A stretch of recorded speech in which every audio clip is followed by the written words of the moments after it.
انسدادی دہشت گردی عدالت لاہور نے 9 مئی کو کلب چوک GOR کے گیٹ پر حملے کے مقدمے کا فیصلہ سنا دیا، جس میں PTI رہنما شاہ محمود قریشی کو بری کر دیا گیا، جبکہ ڈاکٹر یاسمین راشد، میاں محمود الرشید، اعجاز چودھری اور عمر سرفراز چیمہ کو 10 سال قید کی سزا سنائی گئی تھی۔ ADC جج منظر علی گل نے کوٹ لکھپت جیل میں کیس کا فیصلہ سنایا، جہاں ٹرائل کے دوران 56 گواہوں کے بیانات ریکارڈ کیے گئے اور 21 ملزمان کے حتمی بیانات قلم بند ہوئے، جبکہ 4 ملزمان کو اشتہاری بھی قرار دیا گیا۔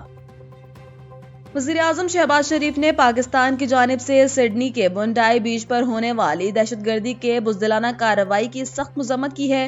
انہوں نے کہا کہ دہشت گردوں کا کوئی مذہب نہیں ہوتا اور اس لعنت کے خاتمے کے لیے عالمی سطح پر مشترکہ کارروائی کی ضرورت ہے۔ وزیراعظم نے آسٹریلیا کے high commissioner Tim can say ملاقات میں زراعت، لائیو سٹاک، کانکنی اور معدنیات سمیت دیگر شعبوں میں سرمایہ کاری اور دو طرفہ تجارت پر بھی تبادلہ خیال کیا اور دو طرفہ تعلقات کو مزید مستحکم بنانے کے لیے عزم کا اظہار کیا۔ جمعیت علماء اسلام کے سربراہ مولانا فضل الرحمان نے کہا ہے کہ نریندر مودی بھارت میں مسلمان دشمن اور پاکستان دشمن کے طور پر جانا جاتا ہے، جبکہ پاکستان نے بھارتی جارحیت کا بہادری سے جواب دے کر ثابت کیا ہے کہ اس کا دفاع مضبوط اور مؤثر ہے۔ جھنگ میں میڈیا سے گفتگو کرتے ہوئے انہوں نے کہا کہ مودی حکومت ہندوتوا کے نام پر سیاست کر رہی ہے، جس کے باعث انتہا پسند عناصر کو تقویت ملتی ہے، جبکہ اپوزیشن کے حوالے سے ان کا کہنا تھا کہ تمام جماعتوں کو پہلے مشترکہ ایجنڈے پر اتفاق کرنا چاہیے، تبھی آل پارٹیز کانفرنس کامیاب ہو سکتی ہے۔ اور افغانستان کے ہندو کش ریجن میں 5.7 شدت کا زلزلہ آیا، جس کی گہرائی تقریباً 10 کلومیٹر ریکارڈ کی گئی۔ جرمن ریسرچ سینٹر کے مطابق زلزلے کے جھٹکے قریبی علاقوں میں بھی محسوس کیے گئے، تاہم فوری طور پر کسی جانی یا مالی نقصان کی اطلاع نہیں ملی، جبکہ افغان حکام صورتحال کا جائزہ لے رہے ہیں۔ وزیراعظم محمد شہباز شریف نے قطر کے قومی دن کے موقع پر امیر قطر شیخ تمیم بن حمد الثانی سے ٹیلی فونک رابطہ کیا۔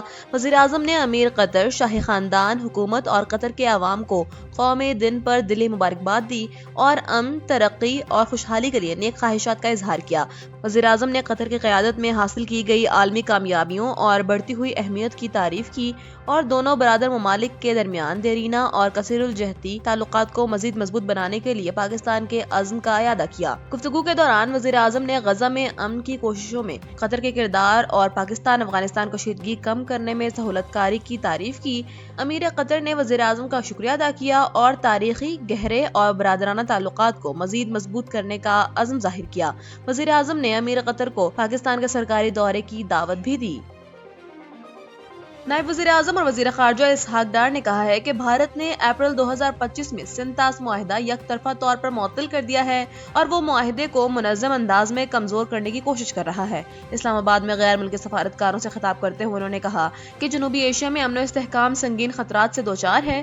اسحاق ڈار نے بتایا کہ بھارت نے بغیر پیشگی اطلاع کے دریائے چناب میں پانی چھوڑا، جو عالمی قانون اور ویانا کنونشن کے آرٹیکل 26 کی خلاف ورزی ہے۔ پاکستان نے انڈس واٹر کمشنر کے ذریعے سفارتی اور قانونی اقدامات کیے ہیں۔ انہوں نے کہا کہ رواں سال دریائے چناب کے بہاؤ میں 2 مرتبہ غیر معمولی تبدیلیاں ریکارڈ کی گئیں۔ بھارت کا حالیہ اقدام پانی کو بطور ہتھیار استعمال کرنے کی واضح مثال ہے۔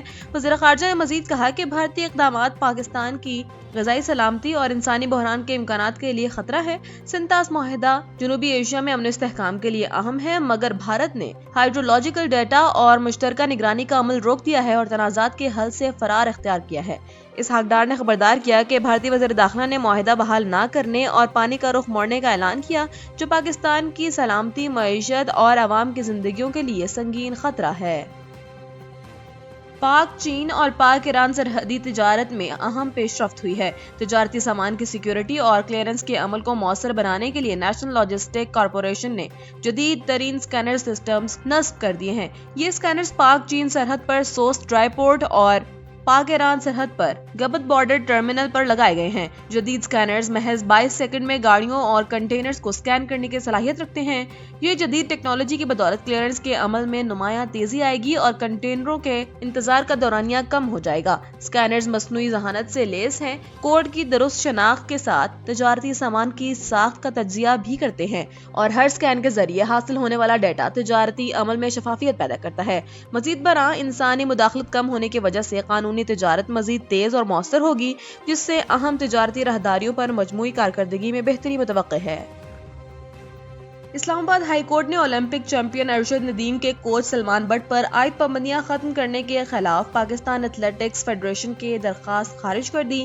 اسلام آباد ہائی کورٹ کے جسٹس ارباب محمد طاہر نے پاکستان سپورٹس بورڈ کو ہدایت کی کہ وہ ایتھلیٹک فیڈریشن کی اپیل کو سنے اور اس کے مطابق کارروائی کرے۔ یاد رہے کہ پاکستان ایتھلیٹکس فیڈریشن نے پہلے سلمان بٹ پر تاحیات پابندی عائد کی تھی، تاہم پاکستان سپورٹس بورڈ کے ایڈجوڈیکیٹر نے پابندی غیر آئینی قرار دیتے ہوئے ختم کر دی۔ اس فیصلے کے خلاف ایتھلیٹکس فیڈریشن نے اسلام آباد ہائی کورٹ میں اپیل دائر کی تھی، جسے عدالت نے خارج کر دیا۔